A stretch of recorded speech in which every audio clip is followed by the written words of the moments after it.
saya itu penasaran dengan apa yang dinamakan pusaka niku lho. Bopo. Nggih. Masyarakat Jawa itu kan mengenal pusaka itu bermacam-macam. Ya memang yang terkenal, yang masyhur itu keris. Tapi sebenarnya masyarakat Jawa itu ndak hanya keris. Ada kayu misalnya. Ada, kalau kayu itu kayu setigi, galih kelor begitu. Nggih. Nggih. Lajeng enten malih niku lho kula nate mireng napa kok para pelaku sebetulnya niku kenal dengan keris berbagai macam-macam meluk ngoten niku pripun nggih? Nggih. Kalau keris itu kan ada keris selok, ada keris yang lurus. Jadi keris itu memang senjata khas masyarakat Jawa, dan masyarakat Jawa juga akhirnya percaya bahwa keris itu selain senjata tajam atau senjata tikam, itu juga memiliki tuah-tuah tertentu, juga ada mengandung pamor, ya. Ada pamor yang menyiratkan tentang doa yang akan disampaikan oleh sang empu kepada penggunanya. Dan kinten-kinten Bopo napa nggih keris menika napa ada anu niki napa namine manfaat untuk para luhur kita dulu loh gitu maksudnya. Ya itu keris selain ada keris itu sebagai simbol status sosial, ada yang memang pusaka. Jadi karena memang pada perkembangannya keris itu kadang juga menunjukkan strata sosial seseorang. Ini kerisnya seorang raja. Ada juga keris yang digunakan untuk para peternak yang diyakini mampu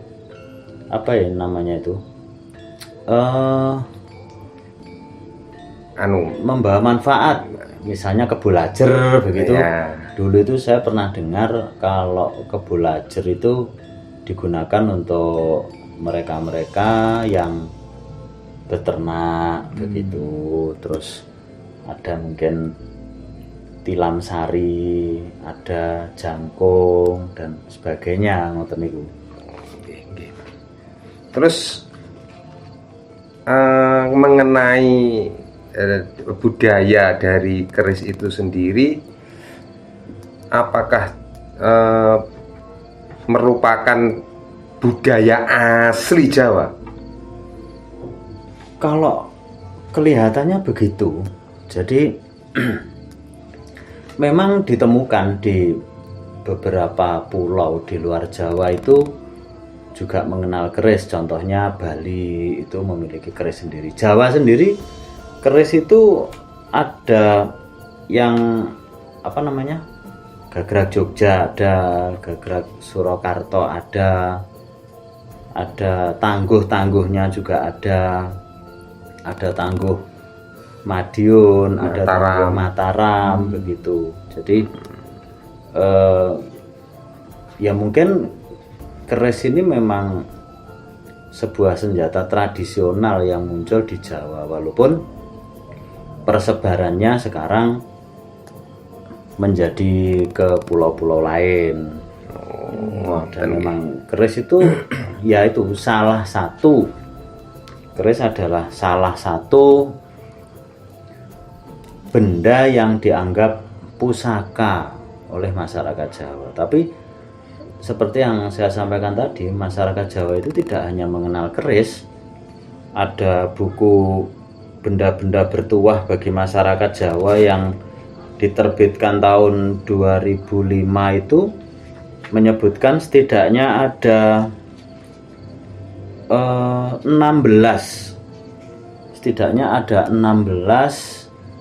benda-benda yang dianggap pusaka dianggap bertuah oleh masyarakat Jawa. Di antaranya ada akik. Ya, masyarakat Jawa itu juga mengenal akik, tidak hanya keris. Jadi dulu juga sempat booming akik. Wah, di mana-mana uang pakai akik, di mana-mana akik dan sebagainya, booming. Akik juga salah satu benda yang dianggap bertuah oleh masyarakat Jawa. Ada bambu petuk yang sering kita dengar. Apa ya, ada tenan toh bambu petuk itu? Ya kurang tahu ya, tapi memang sejauh ini jika kita lihat di beberapa media itu bambu itu kok kelihatannya buatan begitu. Mungkin memang saya juga pernah dengar untuk benda-benda bertuah itu sampai diburu oleh kolektor ya. Iya. Kenapa Romo kok sampai segitunya sekarang, apalagi di zaman modernisasi sekarang ini banyak pemburu-pemburu benda-benda bertuah, utamanya kelihatannya di sekitar kita pun juga banyak gitu loh. Apakah itu juga mungkin saya juga pernah dengar bisa membawa dalam kehidupannya sehari-hari dari sisi ekonomi, sisi kehidupannya itu bagaimana? Okay. Iya, beruntungan. Hal ini menunjukkan bahwa memang kehidupan itu tidak gampang. Kenapa orang ini kok sekarang mencari benda bertuah? Tidak ada tujuan lain selain meringankan beban hidup dia. Meringankan beban hidup dia. Itu menunjukkan bahwa hidup ini berat. Jadi orang itu butuh pusaka, butuh benda bertuah itu untuk menopang kehidupannya. Kalau ada yang berkata, wah urip iki gampang ini, tidak. Justru menunjukkan bahwa hidup itu tidak mungkin manusia menghadapinya sendiri, maka manusia memerlukan tambahan-tambahan power, kekuatan untuk menghadapi hidup itu. Nah, salah satunya adalah dengan menggunakan benda pusaka itu atau benda-benda yang dianggap bertuah, itu diharapkan mampu menopang atau mensupport power dia untuk menghadapi kehidupan ini. Dan tidak hanya itu.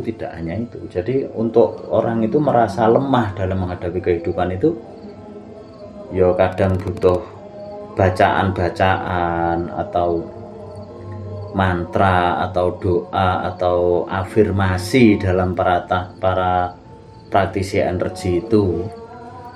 Jadi ya itu memang semakin manusia menyadari lemahnya dia membutuhkan hal-hal yang seperti itu, membutuhkan hal yang mampu menopang untuk menghadapi kehidupannya itu. Kalau untuk keris menika nggih. Kalau untuk keris itu apakah itu memang merupakan sesuatu yang pada eranya itu sangat dibutuhkan? Ya, kalau pada eranya mungkin menjadi sebuah barang yang vital. Jadi yaitu tadi sebagai piandel. Betul. Jadi lek mboten beto keris ora pede lek mungkin begitu. Lek zaman sakniki lek mboten beto HP ora ya pede ngoten niku napa ngoten nggih? Bisa jadi. Artinya seiring dengan perkembangan masyarakat, perkembangan pola pikir, globalisasi dan sebagainya, itu seperti itu. Lantas jika ada pertanyaan, dosakah atau bagaimana ya?